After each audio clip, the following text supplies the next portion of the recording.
मित्रों नमस्कार। ध्यान के विषय में खूब चर्चा हो गई।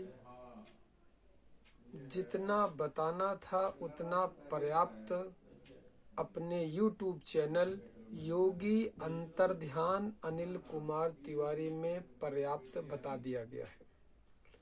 शिवलिंग के विषय में, रुद्राभिषेक के विषय में, रामायण के विषय में, गीता के विषय में, भागवत के विषय में, समुद्र मंथन के विषय में, कबीर की साधना के विषय में, अजपा के विषय में खूब चर्चा कर लिया है। अब चर्चा करने के बाद सीधे आखिर सारी की सारी चर्चा इसीलिए तो की जाती है कि व्यक्ति ध्यान के अंदर उतरे।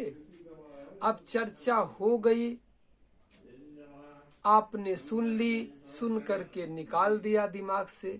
उसका इस्तेमाल क्या हुआ, ये प्रयोग कहाँ हुआ? जो कहा गया है उसको कम से कम अगर जब तक अमल नहीं किया गया तो मेरा कहा हुआ, आपका सुना हुआ सारा व्यर्थ हो गया, कूड़ा कचरा हो गया।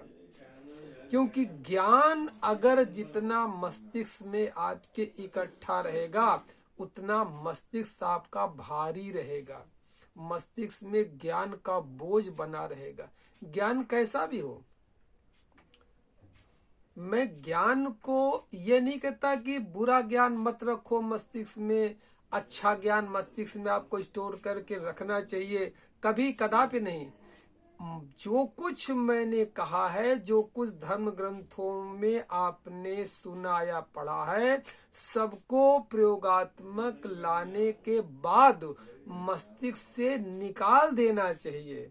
जो कहा गया है उसको प्रयोग करिए, प्रयोग के बाद वो निकाल दीजिए। अंततो गत्वा सारे धर्मों का सार यही है कि किसी तरह अपने मस्तिष्क को विचार शून्य कर दें। आप तो रहें मगर मस्तिष्क में कोई भी विचार न हो, निर्विचार की अवस्था मस्तिष्क में हो। उस अवस्था को प्राप्त करने के लिए सारे के सारे ग्रंथ लिखे गए हैं। ये बात अलग है कि सनातन धर्म की जो हमारी विधि है ये धीरे धीरे सने सने आगे चलती है। एकदम से निराकार ब्रह्म और निर्विचार की हम बात नहीं करते हैं। हम पूजा पाठ से शुरू करते हैं। छोटी मोटी घरेलू की पूजा पाठ, मंदिर जाना, स्रोत पढ़ना, मंत्र जपना, आरती करना, भजन करना, यहाँ से हम इसकी शुरुआत करते हैं और यहाँ रुकते नहीं है, आगे बढ़ते चले जाते हैं। क्योंकि इसी सनातन धर्म के अंदर अगर भक्ति मार्ग है, साकार उपासना है, तो इसी सनातन धर्म के अंदर वेदांत भी है, उपनिषद भी है। इसी सनातन धर्म के अंदर उपनिषद है सीधे ब्रह्म वाक्य, सीधे जो निर्विचार की व्याख्या करते हैं, कैवल्य की व्याख्या करते हैं, निर्वाण की व्याख्या करते हैं, ऐसी भी ग्रंथ हैं। तो सनातन धर्म इतना महान है कि एक एक पग चलते चलते चलते चलते रुकना नहीं है। प्रथम सीढ़ी सामान्य मूर्ति पूजा से लेकर के निराकार ब्रह्म तक, इसमें सब कुछ लिखा है। सब कुछ केवल समझने की बात है। अगर आप कोई प्रथम पादान पे रुक गया उसको अनुभव नहीं होगा, कोई द्वितीय पादान पे रुक गया उसको अनुभव नहीं होगा, कोई मूर्ति पूजा पे रुक गया वो बेकार है, कोई केवल जप तप पे रुक गया वो बेकार है, कोई केवल भजन पे रुक गया वो बेकार है, कोई केवल हवन पे रुक गया वो बेकार है, कोई केवल भंडारों पे रुक गया वो बेकार है, कोई केवल अनुष्ठानों के ऊपर रुक गया वो बेकार है, कोई केवल चालीसाओं पर रख गया वो बेकार है। रुकना नहीं है यहाँ, धीरे धीरे सने सने चलते चलते चलते चलते जब तक वेदांत की उपस्थिति ना आ जाए मस्तिष्क के अंदर। वेदांत माने जहां तक वेद कहता है जो इसके ऊपर की स्थिति है, यानी जहां वेदों का अंत हो जाता है वहां से वेदांत शुरू होता है। वेदांत के अंदर सारे उपनिषद आते हैं, सांख्य आता है। तो और उनका यही मात्र कहना है कि किस तरह हमारी चेतना बनी रहे और मन हमारा स्थिर हो जाए, शांत हो जाए। तो मन स्थिर और शांत तो आज तक कभी किसी का हुआ है नहीं। तो कहते हैं कि मन को मार दो। जब मन मर जाएगा, मन का स्वभाव है चंचलता। जब तक मन रहेगा तब तक मन की चंचलता बनी रहेगी, और जब मन नहीं रहेगा तो चंचलता समाप्त हो जाएगी।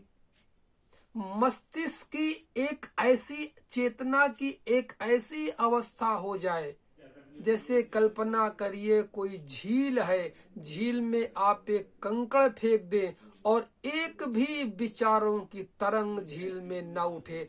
ऐसे शांत और निर्विचार मस्तिष्क की स्थिति को प्राप्त करने तक, जब तक प्राप्त नहीं हुई तब तक सनातन धर्म की जो सीढ़ियां हैं, एक एक कदम बढ़ते हुए आगे बढ़ते जाना है। और यही नहीं, कितना भी बढ़ लें आप, वेदों में एक शब्द है नैति नैति नैति, यानी जो जहां तक पहुंचा है, इस चेतना के क्षेत्र में जो जहां तक पहुंचा है, उसने यही कहा है कि अभी यहाँ नहीं है, अभी और आगे है, और आगे है, और आगे है। यानी ब्रह्म का अनुभव जो निर्विचार के भीतर जो आत्म अनुभूति होती है, उसके विषय में, उस अनुभव के विषय में कहा है कि अभी और आगे, अभी और आगे, अभी और आगे। ये उपनिषद के शब्द है, नैति नैति नैति। यहाँ पे रुकना नहीं है और अनंत है अभी ब्रह्मांड का ज्ञान। तो आइए चलते हैं, एक बहुत प्रचलित शब्द है, यत ब्रह्मांडे तत्पिंडे। जो कुछ इस ब्रह्मांड के अंदर है, सब कुछ इस पिंड के अंदर है। तो चर्चा बहुत हो गई। अधिक चर्चा सुननी हो तो मेरे YouTube चैनल योगी अंतर्ध्यान अनिल कुमार तिवारी में जाइए और आराम से सुनिए। यहाँ तो केवल ध्यान कर रहा हूँ, मैं बैठ रहा हूँ, मेरे साथ बैठिए, अपना परीक्षण करिए कि कितनी देर आप बैठ सकते हैं। क्योंकि सारा का सारा जितना भी धर्म का शास्त्र है, अध्यात्म का शास्त्र है, इसीलिए है कि किस तरह आप अपने स्व के अनुभव में, बोध के अनुभव में, परमात्मा के अनुभव में उतर सके। उसीलिए तो लिखा गया है। और वो कब करेंगे? तो आइए चलिए बैठते हैं, मेरे साथ बैठिए। और अगर इस विषय में कोई प्रश्न हो तो कमेंट में करिए। आपके प्रश्नों के उत्तर के अनुसार अलग से वीडियो YouTube में बना के डाल दी जाएगी, आपको सूचित कर दिया जाएगा। और नई नई वीडियो आपको सुनने को मिलती रहे, इसके लिए जब YouTube चैनल पे जाइएगा तो सब्सक्राइब कर दीजिएगा, बेल आइकन ऑल पे दबाइएगा, ताकि इससे संबंधित जो भी मैं तत्काल वीडियो बनाऊं नोटिफिकेशन आपके पास आ जाए। चलिए बैठते हैं, मेरे साथ आप भी बैठिए। स्वागत है।